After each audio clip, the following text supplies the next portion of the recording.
Okay, നമ്മൾ പുതിയ ഒരു ചാപ്റ്ററിലേക്ക് പോവാണ്. So we have covered lipid, nucleic acid, then general introduction.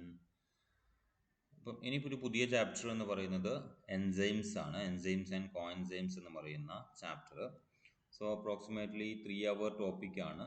Okay, 3 hours ആണ്. പക്ഷെ എന്നാലും still it has A content more than 3 hours.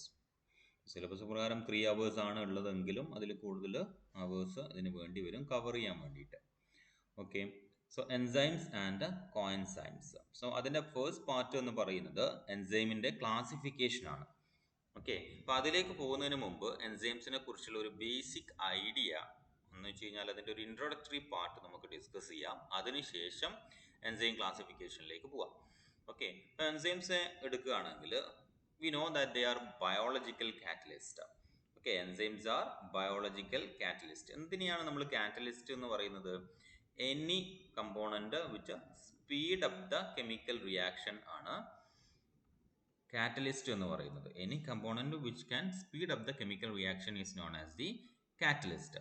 അപ്പം ബയോളജിക്കൽ കാറ്റലിസ്റ്റ് എന്ന് പറയാൻ കാരണം ബയോ എൻവയോൺമെന്റിൽ എന്ന് വെച്ച് കഴിഞ്ഞാൽ ഇൻസൈഡ് ദ ബോഡി എന്ത് ചെയ്യുന്നു, ഒരുപാട് കെമിക്കൽ റിയാക്ഷൻസ് ടേക്കിംഗ് പ്ലേസ് ചെയ്യുന്നുണ്ട്. അതിനെ നമ്മൾ ബയോ കെമിക്കൽ റിയാക്ഷൻസ് എന്ന് നമ്മൾ വിളിക്കും, അല്ലേ? Bio chemical. ഈ ബയോ കെമിക്കൽ റിയാക്ഷൻ്റെ സ്പീഡ് കൂട്ടുന്ന ഒരു കമ്പോണൻ്റ് ആണ് എൻസൈംസ് എന്ന് പറയുന്നത്. ഇത് മെയിൻ ആയിട്ട് നമുക്കറിയാം പ്രോട്ടീൻസ് ആണ്. എൻസൈംസ് മിക്കവാറും എല്ലാവരും പ്രോട്ടീൻസ് ആയിരിക്കും. കുറച്ച് എൻസൈംസ് എന്നുണ്ട്, RNA ഉണ്ട്, നമ്മൾ അതിനെ റൈബോസൈം എന്ന് വിളിക്കും. അപ്പം ഈ പ്രോട്ടീനേഷ്യസ് എൻസൈം ആണ് നമ്മുടെ ശരീരത്തിൽ നടക്കുന്ന എല്ലാ ബയോകെമിക്കൽ റിയാക്ഷൻസിൻ്റെയും സ്പീഡ് നിർണ്ണയിക്കുന്നത്. അതുകൊണ്ടാണ് നമ്മളിതിനെ ബയോളജിക്കൽ കാറ്റലിസ്റ്റ് എന്ന് പറയുന്നത്. ഓക്കെ, ഒരു കാറ്റലിസ്റ്റിന്റെ പ്രത്യേകത എന്താ? അവർ റിയാക്ഷനിൽ ഇൻവോൾവ് ആവില്ല ഒരിക്കലും. റിയാക്ഷന്റെ സ്പീഡ് ഒരു സബ്സ്ട്രേറ്റുകൾ തമ്മിൽ കമ്പൈൻ ചെയ്തിട്ട് പ്രോഡക്റ്റ് ഉണ്ടാകുന്ന ആ ഒരു പാർട്ടിൽ they will not be acting as a substrate, rather they will be just speed up the reaction. അത്ര മാത്രമേ ഉള്ളൂ. അല്ലാതെ അത് ഒരു കമ്പോണൻ്റ് ആയിട്ട് ആഡ് ചെയ്തിട്ട് അല്ലെങ്കിൽ സബ്സ്ട്രേറ്റ് ആയിട്ട് ബിഹേവ് ചെയ്തിട്ട് റിയാക്ഷനിൽ ഇൻവോൾവ് ആവില്ല. So we can call or we can just make the statement that they are neither consumed nor synthesized during the biological reaction. അപ്പം എൻസൈംസ് എന്ന് പറയുന്നത് ഒരിക്കലും എന്തല്ല, റിയാക്ഷനിൽ ഇൻവോൾവ് അല്ല, മറിച്ച് റിയാക്ഷൻ കാറ്റലൈസ് ചെയ്യുക മാത്രമേ ചെയ്യുന്നുള്ളൂ. സോ എന്താണോ ഒരു റിയാക്ഷൻ നടക്കുന്നു, സബ്സ്ട്രേറ്റ് പ്രോഡക്റ്റ് ആയിട്ട് മാറുന്നു. ഇപ്പോൾ സബ്സ്ട്രേറ്റ് പ്രോഡക്റ്റ് ആയിട്ട് മാറുമ്പോൾ എൻസൈം അവിടെ ഉണ്ടാവും, അല്ലേ? ഈ എൻസൈം പ്രോഡക്റ്റ് ആയിട്ട് മാറുമ്പോഴും എൻസൈം ഉണ്ടാവും. സബ്സ്ട്രേറ്റ് മാത്രമായിരിക്കും പ്രോഡക്റ്റ് ആയിട്ട് മാറുന്നത്, അല്ലാതെ സബ്സ്ട്രേറ്റും എൻസൈമും ചേർന്നിട്ട് പ്രോഡക്റ്റ് ആയിട്ട് മാറുകയല്ല. So they are neither consumed nor synthesized during the biochemical reaction. Clear ആണല്ലോ? നൗ ഒരു ബ്രീഫ് ഹിസ്റ്ററി എടുക്കുകയാണെങ്കിൽ ആദ്യം ഐഡന്റിഫൈ ചെയ്ത എൻസൈം എന്ന് പറയുന്നത് ഡയാസ്റ്റേസ് ആണ്. ഡയാസ്റ്റേസ് എന്ന് പറയുന്നത് അമൈലേസ് എന്ന് വെച്ചാൽ കാർബോഹൈഡ്രേറ്റ് ഡൈജസ്റ്റിംഗ് എൻസൈംസിന്റെ ഒരു കോമ്പിനേഷൻ ആണ് ഡയാസ്റ്റേസ് എന്ന് പറയുന്നത്. ഓക്കെ, സോ അത് 1833 ഡിസ്കവർ ചെയ്തേക്കുന്നത്. അതിനുശേഷം ഒരുപാട് ഹൈഡ്രോലൈറ്റിക് എൻസൈംസ്. എന്താ ഹൈഡ്രോലൈറ്റിക് എൻസൈംസ് എന്ന് പറഞ്ഞു കഴിഞ്ഞാൽ? ലൈറ്റിക് എന്ന് പറഞ്ഞു കഴിഞ്ഞാൽ ഡിവൈഡ് അല്ലെങ്കിൽ ബ്രേക്ക് എന്നുള്ളതാണ് ഉദ്ദേശിക്കുന്നത്. ഓക്കെ, ഡിവൈഡ് അല്ലെങ്കിൽ ബ്രേക്ക് എന്നുള്ളതാണ് ഹൈഡ്രോലൈറ്റിക് കൊണ്ട് ഉദ്ദേശിക്കുന്നത്. സോറി, ലൈറ്റിക് കൊണ്ട് ഉദ്ദേശിക്കുന്നത്. ദെൻ ഹൈഡ്രോ എന്ന് പറയുന്നത് ബൈ ആഡിങ് H2O അല്ലെങ്കിൽ with the utilization of H2O if any molecule is break into its components then it is known as the hydrolytic enzyme. Okay, അപ്പം ആ ഒരു എൻസൈം കാറ്റഗറിയിലുള്ള ഒരുപാട് എൻസൈംസിനെ കണ്ടുപിടിച്ചു. വി നോ ദാറ്റ് പെപ്സിൻ, അല്ലെ, protein digesting enzyme which is present in the stomach. Then invertase. Okay, invertase എന്ന് പറയുമ്പോൾ sucrose digesting enzymes ആണ് invertase എന്ന് പറയുന്നത്. അങ്ങനെയുള്ള ഒരുപാട് ഹൈഡ്രോലൈറ്റിക് എൻസൈംസ് കണ്ടുപിടിച്ചു. ഓക്കെ, ഇൻവെർട്ടേസിന്റെ ആക്ഷൻ എന്ന് പറയുന്നത് sucrose that will be converted into glucose and fructose. Okay, we will be just seeing that in invert sugar. ആ ഒരു വേറെ പാട്ടുണ്ട്, അതിൽ കാണും. Now Berzelius, okay, demonstrated that the hydrolysis of starch by malt extract in 1835 ഈ ഡിസ്കവറിക്ക് ശേഷം. Okay, and proposed the enzyme catalysis theory. അപ്പോൾ അതിൽ അടുത്ത ഒരു കമ്പോണൻ്റ് ആയിട്ട് നമ്മൾ ഓർക്കേണ്ടതാണ് എൻസൈം എന്ന് പറയുന്ന ടേം ആരാണ് ഇൻട്രൊഡ്യൂസ് ചെയ്തത് എന്നുള്ളത്. 1878 വില്ലി കുഹ്നെയാണ് എൻസൈം എന്ന് പറയുന്ന ടേം ആദ്യമായിട്ട് പ്രപ്പോസ് ചെയ്തേക്കുന്നത്. അതിൻ്റെ അർത്ഥം ഈസ്റ്റ് എന്നുള്ളതാണ്. അതിനുശേഷം ബക്നർ എന്ത് ചെയ്തു? ഇത് ഡെമോൺസ്ട്രേറ്റഡ് ദാറ്റ് ഈസ്റ്റിൽ നിന്നുള്ള സെൽഫ് ഫ്രീ എക്സ്ട്രാക്ട് ഉപയോഗിച്ചുകൊണ്ട് നമുക്ക് മാൾട്ടിനെയോ സ്റ്റാർച്ചിനെയോ ഒക്കെ എന്താക്കി മാറ്റാൻ വേണ്ടിയിട്ട് പറ്റും? എത്തനോളാക്കി മാറ്റാൻ വേണ്ടിയിട്ട് പറ്റും. ഓക്കെ, അപ്പം അത് സുക്രോസ് കണ്ടെയ്നിങ് ആണ്. അപ്പം സുക്രോസിനെ എത്തനോളാക്കി കൺവേർട്ട് ചെയ്യാൻ വേണ്ടിയിട്ട് ഈസ്റ്റിന്റെ സെൽഫ് ഫ്രീ എക്സ്ട്രാക്റ്റിന് സാധിക്കും എന്ന് കണ്ടുപിടിച്ചത് ബക്നർ ആണ്. എന്ന് വെച്ച് കഴിഞ്ഞാൽ ആൽക്കഹോൾ ഫെർമെന്റേഷൻ പ്രോസസ്സ് കണ്ടുപിടിച്ച ആള് ബക്നർ ആണ്. This bioactive molecule was given the name zymase by him. Enzyme എന്നുള്ള ടേം തന്നെ അതിൽ ഈ ഒരു പ്രോസസ്സിന് വേണ്ടിയിട്ട് ഉപയോഗിക്കുന്ന സുക്രോസ് ടു എത്തനോൾ ആൽക്കഹോളിക് ഫെർമെന്റേഷന് വേണ്ടിയിട്ട് ഉപയോഗിക്കുന്ന ആ കമ്പോണന്റിനെ പുള്ളി കൊടുത്ത പേര് സൈമേസ് എന്നായിരുന്നു. Okay, now James Sumner was the first to crystallize the enzyme. നമുക്കറിയാം പ്രോട്ടീൻ ആണ് എൻസൈം എന്നുള്ളത്. സോ എല്ലാ പ്രോട്ടീനെയും നമുക്ക് എന്ത് ചെയ്യാം? ക്രിസ്റ്റലൈസ് ചെയ്യാൻ വേണ്ടിയിട്ട് പറ്റും. അങ്ങനെ എൻസൈമിനെ ക്രിസ്റ്റലൈസ് ചെയ്തത് ആദ്യമായിട്ട് ക്രിസ്റ്റലൈസ് ചെയ്തത് സംനർ ആണ്, ജെയിംസ് സംനർ. ഇതൊക്കെ ഓർമ്മിക്കണം നിങ്ങൾ ഭാവിയിൽ എൻട്രൻസ് എഴുതുമ്പോൾ, PG എൻട്രൻസ് എഴുതുമ്പോൾ വളരെ ഉപകാരപ്പെടുന്ന കണ്ടന്റാണ് ഇതൊക്കെ. ഓക്കെ, നിങ്ങളെ യൂണിവേഴ്സിറ്റി എക്സാമിന് ഇതൊന്നും ചോദിക്കാനുള്ള ചാൻസ് ഇല്ല, because there is no choice for the one word question. അപ്പോൾ അതുകൊണ്ട് നിങ്ങൾ എൻട്രൻസിന് വേണ്ടിയിട്ട് ഇതൊക്കെ നോക്കി വെക്കുക. സോ ആദ്യമായിട്ട് എൻസൈമിനെ ക്രിസ്റ്റലൈസ് ചെയ്തത് ജെയിംസ് സംനർ ആണ്. പുള്ളി ഉപയോഗിച്ചത് യൂരിയേസ് എന്ന് പറയുന്ന എൻസൈമാണ്. ക്രിസ്റ്റലൈസ് ചെയ്ത് പരീക്ഷിക്കാൻ വേണ്ടിയിട്ട് ഉപയോഗിച്ചത് യൂരിയേസ് എന്ന് പറയുന്ന എൻസൈമാണ്. യൂരിയേസ് എൻസൈമാണ് അപ്പോൾ ആദ്യമായിട്ട് ക്രിസ്റ്റലൈസ് ചെയ്യപ്പെട്ട എൻസൈം എന്ന് പറയുന്നത്. അത് ചെയ്തത് ജെയിംസ് സംനർ ആണ്. Okay, so urease enzyme from the jack beans that is happening in 1926. ഈ ഒരു ഹിസ്റ്ററി ഒന്ന് നിങ്ങൾ മനസ്സിൽ ഉണ്ടാവുക. ഒരു ബേസിക് ഐഡിയ, എൻസൈമിനെ കുറിച്ചുള്ള ഒരു ബേസിക് ഐഡിയ നമുക്ക് ഡെവലപ്പ് ചെയ്യാൻ വേണ്ടിയിട്ട് ഇത് സഹായിക്കും. പിന്നെ എൻട്രൻസിന് വേണ്ടിയിട്ട് കാര്യമായിട്ട് പ്രിപ്പയർ ചെയ്യാനും ഇത് ഉപകരിക്കും. So let us move to the nomenclature and the classification. Okay, അപ്പോൾ നമ്മൾ കുറച്ച് കഴിഞ്ഞാൽ നമ്മൾ സിലബസ് പ്രകാരം പോകുന്നത് കൊണ്ടാണ് എൻസൈമിൻ്റെ നോമൻക്ലേച്ചറിനെ കുറിച്ച് പറയും. നോമൻക്ലേച്ചറിൽ പറയുന്ന ഒരു രണ്ടാമത്തെ കമ്പോണൻ്റ് ആണ് എൻസൈം ക്ലാസിഫിക്കേഷൻ എന്ന് പറയുന്നത്. എന്ന് വെച്ച് കഴിഞ്ഞാൽ രണ്ടാമത്തെ ടൈപ്പ് ഓഫ് എൻസൈം നോമൻക്ലേച്ചർ ആണ് ആക്ച്വലി എൻസൈം ക്ലാസിഫിക്കേഷൻ എന്ന് പറയുന്നത്. പക്ഷേ സിലബസിൽ എൻസൈം ക്ലാസിഫിക്കേഷൻ എന്നുള്ളത് ഫസ്റ്റ് പാർട്ടായിട്ട് വരുന്നത് കൊണ്ട് ഇത് ഇവിടെ കൊടുക്കുന്നേ ഉള്ളൂ, ആദ്യം തന്നെ അത് പറയുന്നേ ഉള്ളൂ. സോ നമുക്കറിയാം ഏതൊരു സംഗതിയുടെയും നെയിമിംഗ് എന്ന് പറയുന്നത് എന്തിനു വേണ്ടിയിട്ടായിരിക്കും? കൺഫ്യൂഷൻ ഒഴിവാക്കാൻ വേണ്ടിയിട്ടായിരിക്കും, അല്ലേ? ഇതേ കൺഫ്യൂഷൻ എൻസൈംസിന്റെ കേസിലുണ്ട്. ഒരുപാട് ടൈപ്പ് ഓഫ് എൻസൈംസ് ഉണ്ട്. ഈ ഓരോ എൻസൈമിനെയും കാറ്റഗറൈസ് ചെയ്ത് ഐഡന്റിഫൈ ചെയ്യാന്ന് പറയുന്നത് ഇറ്റ്സ് ഡിഫിക്കൽട്ട്. അപ്പോൾ അതുകൊണ്ട് തന്നെ കൃത്യമായ നെയിമിംഗ് കൊടുത്തു കഴിഞ്ഞാൽ കൃത്യമായിട്ട് ഐഡന്റിഫൈ ചെയ്യാൻ വേണ്ടിയിട്ട് പറ്റും. അങ്ങനെ ചിന്തിച്ചിട്ട് IUMP, ഓക്കെ, എന്താണ്? International union of biochemistry and molecular biology, IUMP. Okay, proposed a systematic classification and numbering system, okay, for the nomenclature of enzyme. അപ്പം കൃത്യമായി ഒരു ക്ലാസിഫിക്കേഷൻ കൊടുത്തു എൻസൈംസിന്. എന്നിട്ട് ഓരോ എൻസൈമിനും ഒരു 4 ലെറ്റർ കോഡ് വെച്ചിട്ട് ഐഡന്റിഫൈ ചെയ്യാൻ പറ്റുന്ന തരത്തിലേക്ക് ആ ഒരു ക്ലാസിഫിക്കേഷൻ നടത്തി. അപ്പം അതാണ് IUMP ചെയ്തത്. ഇതാണ് IUMP system of enzyme classification എന്ന് പറയുന്നത്. അപ്പം അതിൽ എന്തൊക്കെയാണുള്ളത്? പേരുണ്ട്, കൃത്യമായ ക്ലാസ് ഉണ്ട്, അതിനുശേഷം ഓരോ എൻസൈമിലും ആ ക്ലാസ്സിൽ വരുന്ന എല്ലാ എൻസൈംസിനും കൃത്യമായിട്ടുള്ള 4 ഡിജിറ്റ് നമ്പർ വെച്ചിട്ട് ഐഡന്റിഫൈ ചെയ്യാൻ വേണ്ടിയിട്ട് പറ്റും. We will be meeting that.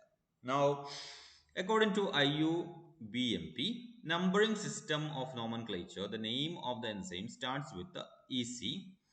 Okay, EC ഉദ്ദേശിക്കുന്നത് എൻസൈം ക്ലാസ് എന്ന് വെച്ച് കഴിഞ്ഞാൽ ഓരോ എൻസൈമിൻ്റെയും പേരിൽ തുടങ്ങുന്നത് EC എന്ന് വെച്ചായിരിക്കും. പിന്നെ അതിൽ 4 ഡിജിറ്റ് ഉണ്ടാവും. ഓക്കെ, ഫോർ എക്സാമ്പിൾ ആൽക്കഹോൾ ഡീഹൈഡ്രോജനേസിന്റെ കേസിൽ 1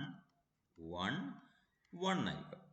ഓക്കെ, ഇതിൽ ആദ്യത്തെ നമ്പർ സൂചിപ്പിക്കുന്നത് എൻസൈം ക്ലാസ് ആണ്. 6 ക്ലാസ് ആണ് നമുക്ക് എൻസൈമിലുള്ളത്. അതിൽ ഏത് ക്ലാസ്സിൽ വരുന്നു എന്നുള്ളതാണ് ഒന്നാമത് സൂചിപ്പിക്കുന്നത്. ഓരോ ക്ലാസ്സിലും സബ് ക്ലാസ് ഉണ്ട്, അതാണ് രണ്ടാമത്തെ ഡിജിറ്റ് സൂചിപ്പിക്കുന്നത്. ഓരോ സബ് ക്ലാസ്സിലും വീണ്ടും സബ് ക്ലാസ് ഉണ്ട്, അതാണ് മൂന്നാമത്തെ നമ്പർ സൂചിപ്പിക്കുന്നത്. പിന്നെ ആ സബ് ക്ലാസ്സിൽ ലിസ്റ്റ് ഔട്ട് ചെയ്തപ്പോൾ എത്രാമത്തെ എൻസൈമാണ് അത് എന്നതാണ് ഈ നമ്പർ സൂചിപ്പിക്കുന്നത്. സോ എൻസൈംസിന്റെ ലിസ്റ്റിൽ ഏറ്റവും ഫസ്റ്റ് ഉള്ള എൻസൈം ഏതാണെന്ന് ചോദിച്ചു കഴിഞ്ഞാൽ അത് ഈ 1.1.1.1 ആണ്. അതാണ് ആൽക്കഹോൾ ഡീഹൈഡ്രോജിനേസ് എന്ന് പറയുന്നത്. Okay, alcohol dehydrogenase. നമ്മൾ ക്രബ് സൈക്കിളൊക്കെ കഴിഞ്ഞാൽ ഇത് ഗ്ലൈക്കോലൈസിസ് കഴിഞ്ഞാൽ ഈ എൻസൈമിനെ കുറിച്ച് പഠിക്കും. ഡീഹൈഡ്രോജിനേസ്. ഓക്കെ, ആൽക്കഹോൾ ഡീഹൈഡ്രോജിനേസ് എന്ന് പറയുന്നത് ഈ ഒരു എൻസൈമാണ്. അപ്പം ഓർമ്മിക്കുക, എൻസൈമിന്റെ ലിസ്റ്റിൽ IUMPന്റെ ലിസ്റ്റിൽ ഫസ്റ്റ് അപ്പിയർ ചെയ്യുന്ന എൻസൈം ഏതാണെന്ന് ചോദിച്ചു കഴിഞ്ഞാൽ അത് ആൽക്കഹോൾ ഡീഹൈഡ്രോജിനേസ് ആണ്. ഓക്കെ, അപ്പോൾ ഞാൻ പറഞ്ഞ കാര്യമാണിത്. Alcohol dehydrogenase is the first enzyme which is having the IUBMP number EC1111. Okay, now ഏതൊക്കെയാണ് ക്ലാസ് എന്ന് വിളിക്കുക? നമുക്കിപ്പം ക്ലാസിഫിക്കേഷൻ എന്ന് പറയുന്ന ഒരു കാറ്റഗറിയിൽ നമ്മൾ 6 ക്ലാസ് പഠിക്കാനുണ്ടെന്നേ ഉള്ളൂ. വേറെ സബ് ക്ലാസ്സോ സബ് ക്ലാസ്സോ ഒന്നും നമുക്ക് അറിയേണ്ട കാര്യമില്ല. So the enzymes are classified under 6 classes.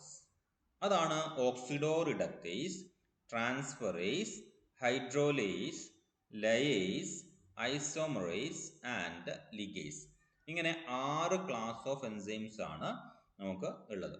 Okay, IUBMPന്റെ classification പ്രകാരം ഏത് എൻസൈം എടുക്കുകയാണെങ്കിലും ഇത് ഈ 6 ക്ലാസ്സിൽ ഏതെങ്കിലും ഒരു ക്ലാസ് ആയിരിക്കും. ഈ ക്ലാസ് എങ്ങനെയാണ് സൂചിപ്പിക്കുന്നത്? According to the type of reaction that catalyse. അതാണ് ആക്ച്വലി ഈ ഓരോ ക്ലാസ് എന്ന് പറയുന്നത്. ഓക്കെ, ഏത് ടൈപ്പ് ഓഫ് റിയാക്ഷൻ ആണ് ആ എൻസൈം കാറ്റലൈസ് ചെയ്യുന്നത് എന്നതാണ് ഈ ഒരു ക്ലാസ് സൂചിപ്പിക്കുന്നത്. ഓക്കെ, ഓക്സിഡോ റിഡക്റ്റേസ് എന്ന് പറയുമ്പോൾ ഓക്സിഡേഷനും റിഡക്ഷനും ഒന്നിച്ച് നടത്തുന്ന ആള് എന്നാണ്. ഞാൻ നേരത്തെ പറഞ്ഞു ഹൈഡ്രോലേസ് എന്ന് പറയുന്നത് വെള്ളം ഉപയോഗിച്ചുകൊണ്ട് H2O ഉപയോഗിച്ചുകൊണ്ട് മോളിക്യൂളിനെ ബ്രേക്ക് ചെയ്യുന്ന ആളാണ് ഹൈഡ്രോലേസ് എന്ന് പറയുന്നത്. ഓക്കെ, ഇപ്പം അങ്ങനെ ഓരോ ക്ലാസ്സും ഓരോ ടൈപ്പ് ഓഫ് റിയാക്ഷൻ ആയിരിക്കും കാറ്റലൈസ് ചെയ്യുക. ഏത് എൻസൈം എടുക്കുകയാണെങ്കിലും അത് ഇതിൽ ഏതെങ്കിലും ഒരു ടൈപ്പ് ഓഫ് റിയാക്ഷൻ കാറ്റലൈസ് ചെയ്യുന്ന ആളായിരിക്കും. അങ്ങനെ 6 ക്ലാസ് ആയിട്ട് സൂചിപ്പിച്ചിട്ടുണ്ട്. അപ്പോൾ ഓരോ ക്ലാസ്സും എന്താണെന്നുള്ളത് ഡിസ്ക്രൈബ് ചെയ്യാം. ഇത് 5 മാർക്കിന് ചോദിക്കുന്നതാണ്. ക്ലാസിഫിക്കേഷൻ ഓഫ് എൻസൈംസ് എന്ന് പറയുന്നത് വളരെ ഇമ്പോർട്ടൻ്റ് ആണ്. റിപ്പീറ്റഡ് ആയിട്ട് ചോദിക്കുന്നതും. കാരണം ഒരു സിലബസ് നോക്കുന്ന ആൾക്ക്, ക്വസ്റ്റ്യൻ ഇടുന്ന ആൾ സിലബസ് നോക്കിക്കഴിഞ്ഞാൽ ഫസ്റ്റ് കണ്ണിൽ പെടുന്ന ഇമ്പോർട്ടൻറ്റ് ടോപ്പിക് ആണ് ക്ലാസിഫിക്കേഷൻ ഓഫ് എൻസൈം എന്ന് പറയുന്നത്. വളരെ ഇമ്പോർട്ടൻ്റ് ആണ് അതുകൊണ്ട്. ഓക്കെ, അല്ലെങ്കിൽ ഇതിൽ ഇൻഡിവിജ്വൽ ആയിട്ട് ഏതെങ്കിലും ഒരു ക്ലാസ്സോ 2 ക്ലാസ്സോ 2 മാർക്കിന് ചോദിക്കാം. സോ ഒന്നാമത്തെ ആള് ഓക്സിഡോ റിഡക്റ്റേസ് ആണ്. ഓക്കെ, ഒന്നാമത്തെ ആളെയാണ് ഓക്സിഡോ റിഡക്റ്റേസ് എന്ന് പറയുന്നത്. പേരിൽ നിന്ന് തന്നെ അറിയാം, they are involved in oxidation reduction reactions. എന്താ ഓക്സിഡേഷൻ എന്ന് പറഞ്ഞു കഴിഞ്ഞാൽ? ഓക്കെ, ഓക്സിഡേഷൻ അല്ലെ, നമ്മൾ സാധാരണ പറയും അഡീഷൻ ഓഫ് ഓക്സിജൻ, അല്ലെങ്കിലോ removal of electron or proton, hydrogen. ഇതിനെയാണ് നമ്മൾ ഓക്സിഡേഷൻ എന്ന് പറയുന്നത്. ഓക്കെ, ഞാൻ മൈനസ് കൊണ്ട് ഉദ്ദേശിക്കുന്നത് റിമൂവലും പ്ലസ് കൊണ്ട് ഉദ്ദേശിക്കുന്നത് ഇവിടെ അഡീഷനുമാണ്. അപ്പം അഡീഷൻ ഓഫ് ഓക്സിജൻ അല്ലെങ്കിൽ ഇലക്ട്രോണിന്റെ റിമൂവല് അല്ലെങ്കിൽ പ്രോട്ടോണിന്റെ റിമൂവല്, ഇതിനെയാണ് നമ്മൾ ഓക്സിഡേഷൻ എന്ന് വിളിക്കുക. റിഡക്ഷൻ എന്ന് പറയുന്നതോ നേരെ തിരിച്ച് അല്ലേ, it can be removal or it can be addition of electron or H+. അപ്പം ഇത് ഈ കേസിൽ ഇത് അധികം ഒന്നും അപ്ലൈ ചെയ്യാൻ പറ്റില്ല നമുക്ക്. ഇതാണ് മെയിൻ ഡെഫിനിഷൻ എന്ന് പറയുന്നത്. ഈ താഴെ കൊടുത്തേക്കുന്ന ഇലക്ട്രോണിന്റെ അഡീഷൻ ഓർ റിമൂവൽ ആണ് എന്നുള്ളത് ഓർമ്മിക്കുക. ഓക്സിജൻ എന്ന് പറയുന്നത് ഒരു സെക്കൻഡ് കാറ്റഗറിയാണ്. ക്ലിയർ ആണല്ലോ? അപ്പോൾ ഓക്സിഡേഷനും റിഡക്ഷൻ നടക്കുന്നുണ്ട്. അപ്പോൾ സോ ഡെഫിനറ്റ്ലി ഓക്സിഡേഷൻ നടക്കണമെങ്കിൽ എന്ത് വേണം? ഓക്സിഡൈസിങ് ഏജന്റ് ഉണ്ടാവണം. ഓക്കെ, റിഡക്ഷൻ നടക്കണമെങ്കിൽ റെഡ്യൂസിങ് ഏജന്റ് ഉണ്ടാവണം. എന്താണ് ഓക്സിഡൈസിങ് ഏജന്റ് എന്ന് പറഞ്ഞു കഴിഞ്ഞാൽ? ഓക്സിഡൈസിങ് ഏജന്റ് എന്ന് പറഞ്ഞു കഴിഞ്ഞാൽ എന്തായിരിക്കും?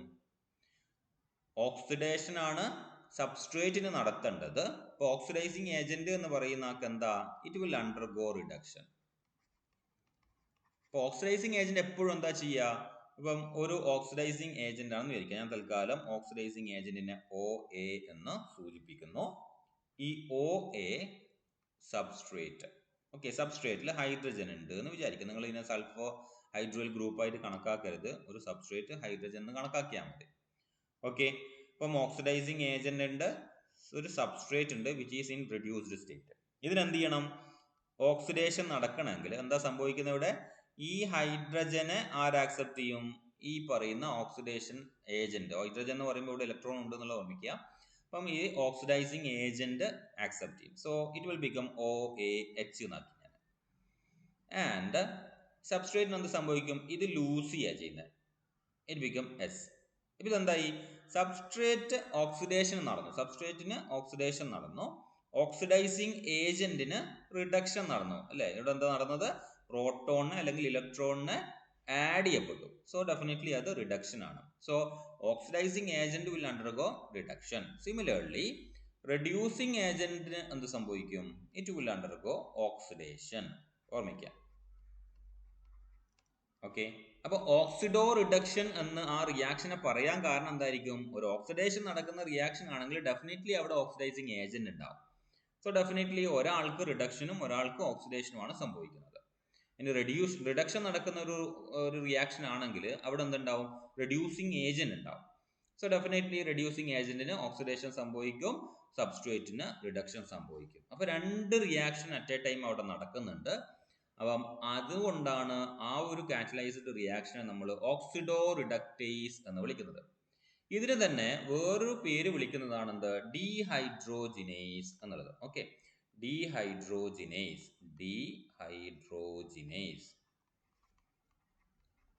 അപ്പൊ ഓക്സിഡോ റിഡക്ടേസ് എന്ന് പറയുന്ന അതേ ക്ലാസ് തന്നെയാണ് ആര്? ഡീഹൈഡ്രോജിനേസ് എന്ന് പറയുന്ന ക്ലാസ്. ഓർമ്മിക്കുക. ക്ലിയർ ആണല്ലോ? So these enzymes can catalyse the transfer of hydrogen atom അല്ലെങ്കിൽ ഇലക്ട്രോൺ അല്ലെങ്കിൽ proton. It catalyzes oxidation of one substrate with a simultaneous reduction of another substrate. Okay, ഇപ്പോൾ സബ്സ്ട്രേറ്റ് ഇതിൽ ഏതാണോ നമ്മൾ മെയിൻ സബ്സ്ട്രേറ്റ് ആയിട്ട് act ചെയ്യുന്നത് അല്ലാത്ത ആളെയാണ് നമ്മൾ ഓക്സിഡൈസിങ് ഏജന്റ് എന്നോ റിഡക്ഷൻ ഏജന്റ് എന്നോ വിളിക്കുക. സോ ഫോർ എക്സാമ്പിൾ, ആൽക്കഹോൾ എന്ത് ചെയ്യുന്നു? NAD+ ആയിട്ട് കമ്പൈൻ ചെയ്യുന്നു. എന്നിട്ട് അത് ആൽഡിഹൈഡും NADH+H+ ആവുന്നു. This reaction is catalyzed by the enzyme alcohol dehydrogenase. ആരാണത്? ആൾ ഓർമ്മ ഉണ്ടോ? എൻസൈമിന്റെ ലിസ്റ്റിൽ ഫസ്റ്റ് വരുന്ന ആളാണ് അല്ലെ? അപ്പൊ ഇവിടെ എന്താ സംഭവിച്ചത്? NAD+ന് റിഡക്ഷൻ നടന്നു അല്ലെ? ഇവിടെ നോക്കിയേ, ആൽക്കഹോളിന് ഓക്സിഡേഷൻ നടന്നു, ആൽഡിഹൈഡ് ആയിട്ട് മാറി. ആൽക്കഹോളിന് ഓക്സിഡേഷൻ നടന്നു. അവിടെ എന്താ സംഭവിച്ചു? H+ പോയി. ആൽക്കഹോൾ എന്ന് പറയുന്നത് അല്ലെ, ഇപ്പം CH2OH ഫോർ എക്സാമ്പിൾ എടുക്കുകയാണെങ്കിൽ അതിനെന്താ സംഭവിക്കുന്നത്? ആൽഡിഹൈഡ് ആകുമ്പോൾ ഇത് CHO ആയിട്ട് മാറും. Okay, CHO. അപ്പോൾ ഈ H2 മിസ്സായി. ആ H2 ആണ് ഒരു H ഇവിടെയും ഒരു H ഇവിടെയായിട്ട് നിൽക്കുന്നത്. So this undergo reduction because ആ H2 ആണ് ഇവിടെ ആഡ് ചെയ്യപ്പെട്ടത്. ആൽക്കഹോൾ അണ്ടർഗോ ഓക്സിഡേഷൻ, കാരണം അതിൽ നിന്ന് H2 റിമൂവ് ചെയ്ത് ആൽഡിഹൈഡ് ആയിട്ട് മാറി. അപ്പോൾ ഇത് കാറ്റലൈസ് ചെയ്യുന്ന എൻസൈം ആണ് ആൽക്കഹോൾ ഡീഹൈഡ്രോജിനേസ് എന്ന് പറയുന്നത്. സോ അതാണ് ഓക്സിഡോ റിഡക്ടേസ് എൻസൈം. ഇനി നിങ്ങൾക്ക് എക്സാമ്പിൾ നോർമലി നിങ്ങൾ ഈ പറയുന്ന ക്രെബ്സ് സൈക്കിൾ അതുപോലെ തന്നെ ഗ്ലൈക്കോലൈസിസ്, ഈ രണ്ട് മെറ്റബോളിസം നിങ്ങൾ പഠിക്കും മെറ്റബോളിസത്തിന്റെ പാർട്ടിൽ. ഈ മെറ്റബോളിക് റിയാക്ഷൻസിൽ നിന്ന് നിങ്ങളൊരു എക്സാമ്പിൾ എടുത്ത് എഴുതുന്നതാണ് ഏറ്റവും ബെസ്റ്റ് എന്ന് പറയുന്നത്. ഇനി യാതൊരു വഴിയുമില്ല നിങ്ങൾക്ക് അങ്ങനെ ഒരു ഓർമ്മയെ വരുന്നില്ല എങ്കിൽ നിങ്ങൾ എന്ത് ചെയ്യുക? ഈ ഒരു ലെവലിലേക്ക് പോവുക. Okay, substrate which is in reduced state, substrate which is in oxidized state undergo oxido reduction reaction and a substrate, അതായത് A റെഡ്യൂസ്ഡ് സ്റ്റേറ്റിൽ ഉണ്ടായിരുന്ന ആൾ ഓക്സിഡൈസ്ഡ് സ്റ്റേറ്റിലേക്കും ഓക്സിഡൈസ്ഡ് സ്റ്റേറ്റിൽ ഉണ്ടായിരുന്ന ആൾ റിഡ്യൂസ്ഡ് സ്റ്റേറ്റിലേക്കും പോകുമ്പോൾ it will be oxidoreductase. Now അടുത്ത category എന്ന് പറയുന്നത് ട്രാൻസ്ഫറേസ് ആണ്. സോ ട്രാൻസ്ഫറേസ് കാറ്റലൈസ് ചെയ്യുന്ന എന്താണ്? They are actually catalysing group transfer reaction. Okay, functional ഗ്രൂപ്പിന്റെ ട്രാൻസ്ഫർ, ഗ്രൂപ്പ് ട്രാൻസ്ഫർ റിയാക്ഷൻ. അപ്പം ഗ്രൂപ്പ് ട്രാൻസ്ഫർ റിയാക്ഷൻ ഓർമ്മിക്കുക. എന്താണ് ഗ്രൂപ്പ് ട്രാൻസ്ഫർ റിയാക്ഷൻ കൊണ്ട് ഉദ്ദേശിക്കുന്നത്? ഒരു ഫങ്ഷണൽ ഗ്രൂപ്പിനെ ഒരു സബ്സ്ട്രേറ്റിൽ നിന്ന് അടുത്ത സബ്സ്ട്രേറ്റിലേക്ക് മാറ്റുന്ന റിയാക്ഷൻസ് കാറ്റലൈസ് ചെയ്യുന്ന എൻസൈമിനെയാണ് നമ്മൾ ട്രാൻസ്ഫറേസ് എന്ന് വിളിക്കുക. ഫോർ എക്സാമ്പിൾ, നിങ്ങൾ ഗ്ലൂക്കോസും ATP ആയിട്ട് കമ്പൈൻ ചെയ്യാം. ഓക്കെ, ഗ്ലൂക്കോസും ATP ആയിട്ട് കമ്പൈൻ ചെയ്യാം. അങ്ങനെ ഗ്ലൂക്കോസും ATP ആയിട്ട് കമ്പൈൻ ചെയ്യുമ്പോൾ എന്ത് സംഭവിക്കുന്ന? ഗ്ലൂക്കോസ് 6-ഫോസ്ഫേറ്റോ 1-ഫോസ്ഫേറ്റോ ഉണ്ടാവും. ഓക്കെ, ഗ്ലൂക്കോസ് 6-ഫോസ്ഫേറ്റോ 1-ഫോസ്ഫേറ്റോ ഉണ്ടാവുന്നു. അതിന്റെ കൂടെ ADP ഉണ്ടാവും. ഇവിടെ നോക്കിയത് ATP ആണ് അല്ലെ, ട്രൈഫോസ്ഫേറ്റ് ആണ്. അതിൽ നിന്നൊരു ഫോസ്ഫേറ്റ് എടുത്തിട്ടാണ് ഗ്ലൂക്കോസിന് കൊടുത്തത്. ഫോസ്ഫേറ്റ് ഒരു ഫങ്ഷണൽ ഗ്രൂപ്പാണ് നമുക്കറിയാം. അപ്പൊ എന്തായി? ATP എന്തായി? ഡൈഫോസ്ഫേറ്റ് ആയിട്ട് മാറി. ഗ്ലൂക്കോസിന്റെ മുകളിലേക്ക് ഒരു ഫോസ്ഫേറ്റ് ഗ്രൂപ്പ് ആഡ് ചെയ്തു. സോ ഈ കൈൻഡ് ഓഫ് റിയാക്ഷൻ നടത്തുന്ന ആളാണ് ട്രാൻസ്ഫറേസ് എന്ന് പറയുന്നത് ഈ ഒരു റിയാക്ഷനെ കുറിച്ച് നമ്മൾ ക്ലാസ്സിൽ മെൻഷൻ ചെയ്തിട്ടുണ്ട്. ആരാണ്? എൻസൈം എന്ന് പറയുന്നത് കൈനേസ് ആയിരിക്കും. ഫോസ്ഫേറ്റ് ഗ്രൂപ്പിനെ ട്രാൻസ്ഫർ ചെയ്യുന്ന ഒരു എൻസൈം എന്ന് പറയുന്നത് കൈനേസ് ആണ്. ഓക്കെ, അപ്പോൾ കൈനേസ് എൻസൈം എന്ന് പറയുന്നത് ട്രാൻസ്ഫറേസ് കാറ്റഗറിക്ക് എക്സാമ്പിൾ ആണ്, ഓർമ്മിക്കുക. Okay, transfer of phosphate group between substrate. Now നിങ്ങൾ ട്രാൻസാമിനേഷൻ റിയാക്ഷൻസ് പഠിക്കും അമിനോ ആസിഡ് മെറ്റബോളിസത്തിൽ. സോ ട്രാൻസാമിനേസ് എന്ന് പറയുന്ന അമിനോ ഗ്രൂപ്പിനെ ഒരു സബ്സ്ട്രേറ്റിൽ നിന്ന് അടുത്ത സബ്സ്ട്രേറ്റിലേക്ക് കൊടുക്കുന്ന ആളാണ് ട്രാൻസാമിനേസ്. അതും ട്രാൻസ്ഫറേസ് ക്ലാസ്സിന് എക്സാമ്പിൾ ആണ്. ഓക്കെ, ഞാൻ നേരത്തെ മുകളിൽ പറഞ്ഞ ആളാണ്, ആ റിയാക്ഷൻ ആണ് ഇത്, അത് നോട്ട് ചെയ്ത് വെക്കുക. Now next one is the hydrolase. ഇതിനെ കുറിച്ച് ഞാൻ പറഞ്ഞു, വാട്ടർ ഉപയോഗിച്ചുകൊണ്ട് ഒരു മോളിക്യൂളിനെ ബ്രേക്ക് ചെയ്യുന്ന ആളെയാണ് നമ്മൾ ഹൈഡ്രോലേസ് എന്ന് വിളിക്കുക. ഫോർ എക്സാമ്പിൾ ഇവിടെ നോക്കുക, നിങ്ങൾ എ ബി എന്ന് പറയുന്ന ഒരു മോളിക്യൂൾ ഉണ്ട്. എ ബി കമ്പൈൻഡ് ആണ്. ഇത് റെപ്രസെന്റ് ചെയ്യുന്നത് ഇവർ തമ്മിലുള്ള ബോണ്ടാണ്. Now ഇത് വാട്ടറുമായിട്ട് ആഡ് ചെയ്യുമ്പോൾ എയിലേക്ക് എച്ച് ആഡ് ചെയ്യപ്പെട്ടു ആൻഡ് ബിയിലേക്ക് OH ആഡ് ചെയ്യപ്പെട്ടു. കാരണം ഇവിടെ എന്താണ്, ഇവിടെ ഒരു ബോണ്ട് എന്ന് പറയുന്നത് ഷെയർഡ് ഇലക്ട്രോൺസിന്റെ ബോണ്ടാണ്. എയും ബിയും ഒരു കോവാലന്റ് ബോണ്ടാണ്. ഈ കോവാലന്റ് ബോണ്ട് ബ്രേക്ക് ചെയ്യണമെങ്കിൽ എന്ത് വേണം? എക്ക് വേറൊരാളുമായിട്ട് കമ്പിനേഷൻ പറ്റിയാൽ ബിയോ ആയിട്ടുള്ള കോമ്പിനേഷൻ അവർ നിർത്തും. സോ ഹൈഡ്രജൻ അവിടെ കോമ്പിനേഷനിൽ വന്നു. അതുപോലെ തന്നെ ബിക്ക് വേറൊരു കോമ്പിനേഷൻ കിട്ടിയാൽ ഇവരുമായിട്ടുള്ള കണക്ഷൻ നിർത്തും. അപ്പൊ എന്ത് ചെയ്തു? OH അവിടെ കോമ്പിനേഷന് പോയി. അപ്പൊ AHും BOHും ആയി. അപ്പം എന്താ ഇവിടെ ഉപയോഗിച്ചത്? H+OH, ദാറ്റ് മീൻസ് വാട്ടർ അല്ലെ? ക്ലിയർ അല്ലേ? ഇത് രണ്ടും കൂടെ ആണ് അല്ലെ, ഈ രണ്ടും കൂടെ വന്നതാണ്. അങ്ങനെ ആ ബോണ്ട് ബ്രേക്ക് ചെയ്തു. അതിനെയാണ് നമ്മൾ എന്ത് വിളിക്കുന്നത്? ഹൈഡ്രോലേസ് എന്ന് വിളിക്കുന്നത്. അപ്പം നമ്മൾ എല്ലാ ഡൈജസ്റ്റീവ് എൻസൈംസും എന്താണ്? ഹൈഡ്രോലേസ് ക്ലാസ്സിലാണ് വരിക. പെപ്സിൻ ആയിക്കോട്ടെ, അമൈലേസ് ആയിക്കോട്ടെ, മാൾട്ടേസ് ആയിക്കോട്ടെ, എന്ത് ഡൈജസ്റ്റീവ് എൻസൈംസ് എടുക്കുകയാണെങ്കിലും it will be coming under the category of hydrolases. Because അത് ബ്രേക്ക് ചെയ്യുന്നത് വാട്ടറിന് ആഡ് ചെയ്തുകൊണ്ടായിരിക്കും. So it will be breaking CC, carbon carbon bond break ചെയ്യും, carbon oxygen, carbon nitrogen etcetera. Clear ആണല്ലോ? ഇതിനൊരു എക്സാമ്പിൾ ആയിട്ട് പറയുന്നതാണ് acetyl choline plus H2O will become choline plus acetate. So ഈ റിയാക്ഷൻ കാറ്റലൈസ് ചെയ്യുന്ന എൻസൈം അസറ്റൈൽ കോളൈൻ എസ്റ്ററേസ് ആണ്. You can have phosphodiesterase enzyme നിങ്ങൾ കണ്ടിട്ടുണ്ട് അല്ലെ? ഫോസ്ഫോഡൈഎസ്റ്ററേസ് എൻസൈം കണ്ടതാണ്. ഫോസ്ഫോ എസ്റ്ററേസ് എൻസൈം കണ്ടതാണ്. നമ്മൾ DNA സീക്വൻസിംഗ് ഒക്കെ കാര്യം പറഞ്ഞപ്പോൾ ഫോസ്ഫോ എസ്റ്ററേസസ് കണ്ടതാണ്. ഫോസ്ഫേറ്റ് ഗ്രൂപ്പിനെ റിമൂവ് ചെയ്യാൻ വേണ്ടിയിട്ട് ഉപയോഗിക്കുന്ന ആളാണ് എസ്റ്ററേസ് എന്ന് പറയുന്നത്, ഫോസ്ഫോ എസ്റ്ററേസ്. നാലാമത്തെ കാറ്റഗറി എന്ന് പറയുന്നത് ലയേസ് ക്ലാസ് ആണ്. ലയേസ് ക്ലാസ് എന്ന് പറയുന്നത് പ്രത്യേകം ശ്രദ്ധിക്കുക, ഇയാൾക്ക് രണ്ട് ആക്ടിവിറ്റിയാണുള്ളത്. ലയേസ് ക്ലാസ്സിന് രണ്ട് ആക്ടിവിറ്റിയാണുള്ളത്. ഒന്ന് ബോണ്ട് ബ്രേക്കിംഗ്. ഇത് ഓർമ്മിക്കുക, രണ്ട് ആക്ടിവിറ്റി നിങ്ങൾ നോട്ട് ചെയ്യണം. ഈ സ്ലൈഡിലെ പോയിന്റിൽ ചിലപ്പോൾ അത് ഉണ്ടാവില്ല, അപ്പൊ നോക്കുക നിങ്ങൾ. ബോണ്ട് ബ്രേക്കിംഗ് വിത്തൗട്ട് H2O, ഇതൊരു ആക്ടിവിറ്റിയാണ്. വിത്ത് H2 ആണെങ്കിൽ ഏതാണ് ആക്ടിവിറ്റി വരുന്നത്? ഹൈഡ്രോലേസ് എൻസൈം ആണ്. അപ്പോൾ ഒന്നാമത്തെ ആക്ടിവിറ്റി എന്താണ്? Bond breaking without H2O. ഇനി രണ്ടാമത്തെ ആക്ടിവിറ്റി എടുക്കുകയാണെങ്കിൽ they are actually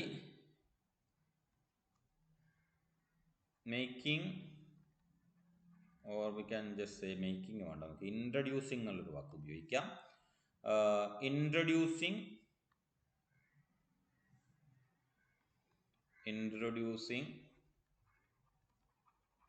or removing double bond. ഈ രണ്ട് ആക്ടിവിറ്റിയാണ് ലയേസ് എൻസൈമിനുള്ളത്. എന്തൊക്കെയാണ്? ബോണ്ട് ബ്രേക്ക് ചെയ്യുക, ഒരു മോളിക്യൂളിന്റെ ഉള്ളിലുള്ള ബോണ്ട് ബ്രേക്ക് ചെയ്യുക വിത്തൗട്ട് അഡീഷൻ ഓഫ് വാട്ടർ. രണ്ടാമത്തെ എന്താണ്? ഒരു മോളിക്യൂളിന്റെ ഉള്ളിലേക്ക് സാച്ചുറേഷനോ അൺസാച്ചുറേഷനോ ക്രിയേറ്റ് ചെയ്യുന്നതിനെയാണ് നമ്മൾ ലയേസ് എന്നും വിളിക്കുക. ഓക്കെ, ഇപ്പൊ നിങ്ങൾ ക്രെബ്സ് സൈക്കിളിൽ ഫ്യൂമറേസ് എൻസൈം എന്ന് പറയുന്ന ലയേസ് ക്ലാസ്സിൽ പെട്ടതാണ്. You will be learning that at the time of Krebs cycle. അതിന്റെ റിയാക്ഷൻ ഇവിടെ പറഞ്ഞിട്ട് കൺഫ്യൂഷൻ ആക്കുന്നില്ല. പക്ഷെ നിങ്ങൾ എന്ത് ചെയ്യുക, നിങ്ങൾ ക്രെബ്സ് സൈക്കിൾ മെറ്റബോളിസം പാർട്ട് കഴിഞ്ഞാൽ എല്ലാറ്റിനും എൻസൈംസ്, എല്ലാ എൻസൈം ക്ലാസ്സിനും എക്സാമ്പിൾസ് നിങ്ങൾ മെറ്റബോളിസത്തിൽ നിന്ന് ഒന്നെടുത്ത് എഴുതി കഴിഞ്ഞാൽ വേറെ കോംപ്ലിക്കേഷനിലേക്ക് നിങ്ങൾക്ക് പോകണ്ട. Okay, so this enzyme catalyzes the cleavage of carbon-carbon, carbon-oxygen, carbon-nitrogen and other covalent bonds by atom elimination and will insert a double bond in the product molecule. അപ്പം remove ചെയ്യുന്ന ആൾ reversible reaction ആണെങ്കിൽ ചിലപ്പോൾ എന്തായിരിക്കും, നേരെ തിരിച്ചായിരിക്കും ഉണ്ടാവുക. ചിലപ്പോൾ reversible reaction ആണെങ്കിൽ bond combine ചെയ്യുന്ന ആളും ലയേസ് ആയിരിക്കും. അതുപോലെ തന്നെ ഡബിൾ ബോണ്ട് റിമൂവ് ചെയ്യുന്ന ആളും ലയേസ് ആയിരിക്കും. ക്ലിയർ ആണല്ലോ. ഇനി ബ്രേക്കിങ്ങിന് ബോണ്ട് ബ്രേക്കിംഗ് വിത്തൗട്ട് H2O നോക്കുക നിങ്ങൾ. ആൽഡോലൈസ് എന്ന് പറയുന്ന എൻസൈം എവിടെ ഉണ്ട്? ഗ്ലൈക്കോലൈസിസിൽ നിങ്ങൾ പഠിക്കും.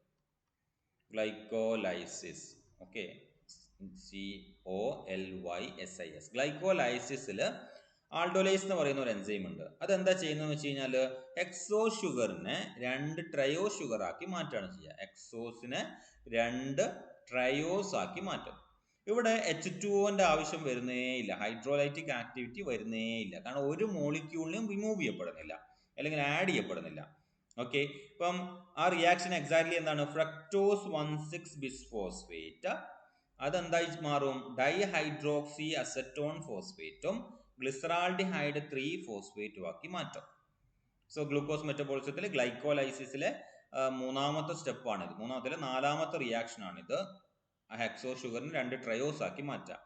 ഫ്രക്ടോസ് 1,6 ബിസ്ഫോസ്ഫേറ്റിനെ ഡൈഹൈഡ്രോക്സി അസറ്റോൺ ഫോസ്ഫേറ്റും ഗ്ലിസറാൾഡിഹൈഡ് 3 ഫോസ്ഫേറ്റും ആക്കി മാറ്റാം. So without adding any water. Okay, clear ആണല്ലോ. അപ്പം ഇതാണ് ആൾഡോലേസ് ആക്ടിവിറ്റി. അതിനൊരു എക്സാമ്പിൾ ആണ് ആൾഡോലേസ്. അതുപോലെ എക്സാമ്പിൾ ആണ് ഫ്യൂമറേസ് എന്ന് പറയുന്നത്. ഫ്യൂമറേറ്റിനെ മാലൈറ്റ് ആക്കിയിട്ട് കൺവേർട്ട് ചെയ്യുന്ന ഒരു എൻസൈം ആണ്. ഓക്കെ, ഫ്യൂമറേറ്റിൽ എന്തുണ്ട്? ഡബിൾ ബോണ്ട് ഉണ്ട്. മാലൈറ്റിൽ ഡബിൾ ബോണ്ട് ഇല്ല. കാർബൺ കാർബൺ ഡബിൾ ബോണ്ട് ഇല്ലാതാവും. ഓക്കെ, ഫ്യൂമറേറ്റിൽ കാർബൺ കാർബൺ ഡബിൾ ബോണ്ട് ഉണ്ടാവും.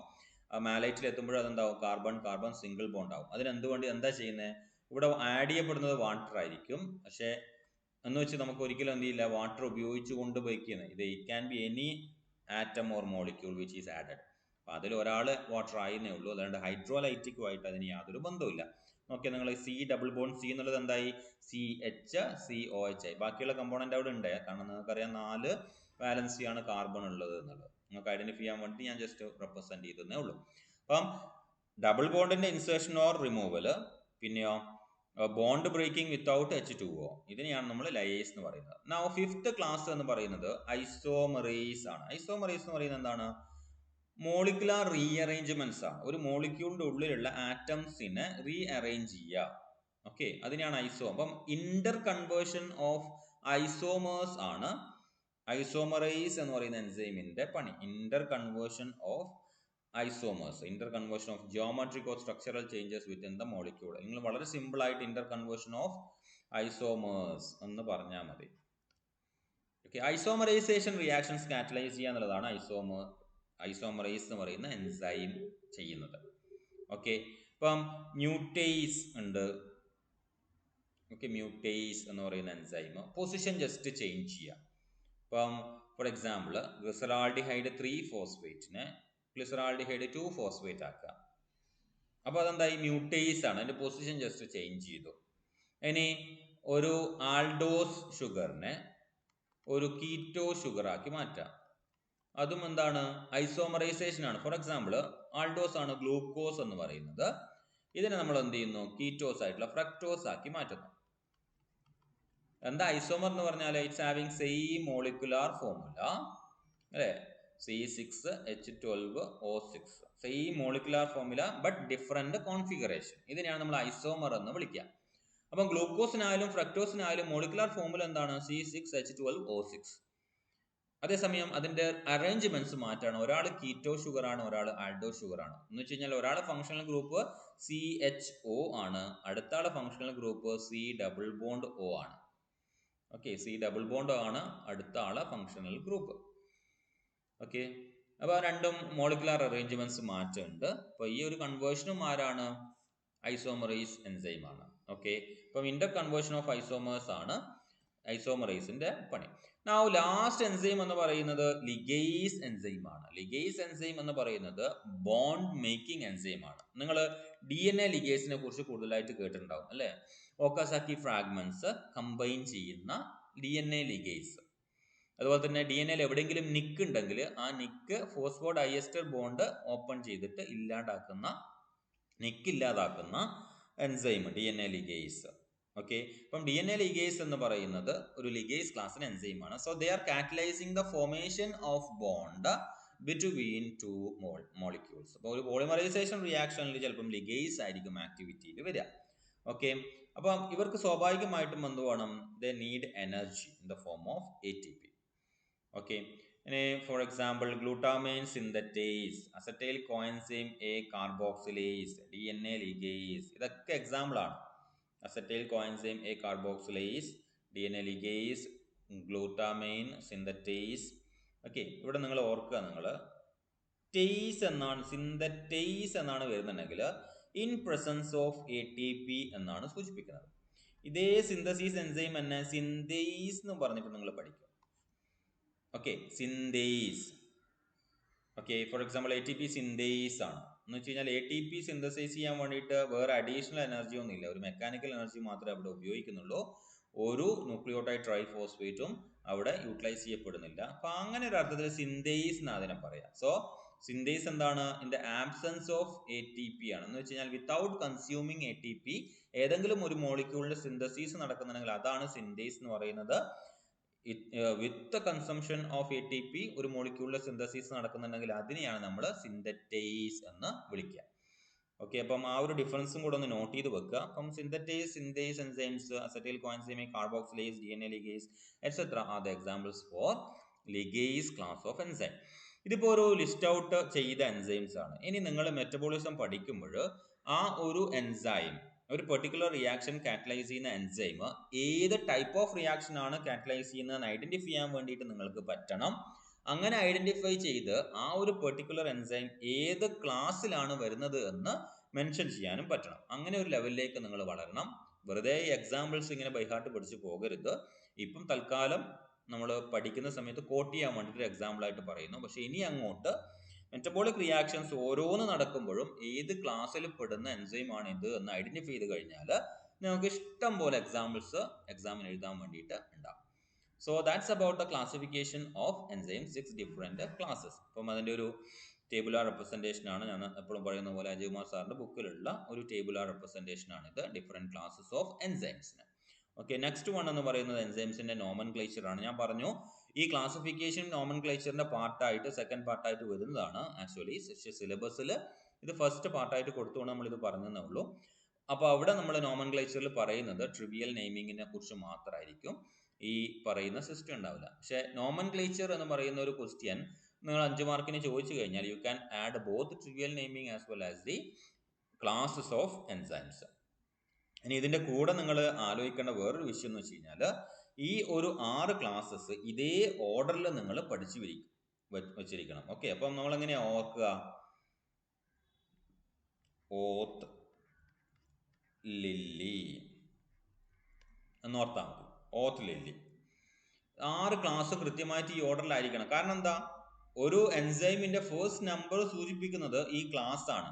നിങ്ങൾ ഈ ഓർഡർ ഡിഫറെന്റ് ആയിട്ട് പറഞ്ഞു കഴിഞ്ഞാൽ, ഒന്ന് നിങ്ങൾ പറഞ്ഞു വന്നപ്പോൾ ഹൈഡ്രോലൈസ് ആണെങ്കിൽ ആൽക്കഹോൾ ഡീഹൈഡ്രോജിനേസ് എന്ന് പറയുന്ന എൻസൈം ഏത് ക്ലാസ്സിലാണ് വരിക? അപ്പോൾ ഹൈഡ്രോലൈസിലായി പോകും. അത് റോങ് ആയിട്ടുള്ള ഒരു ഇൻഫർമേഷൻ ആവും. അപ്പൊ എപ്പോഴും നിങ്ങൾ ഇതേ ഓർഡറിൽ പഠിക്കണം. Oath, lily, first one oxidoreductase, second one transferase, third one hydrolyse, fourth one lyase, okay, fifth one isomerase, and the last one, the sixth one, ligase.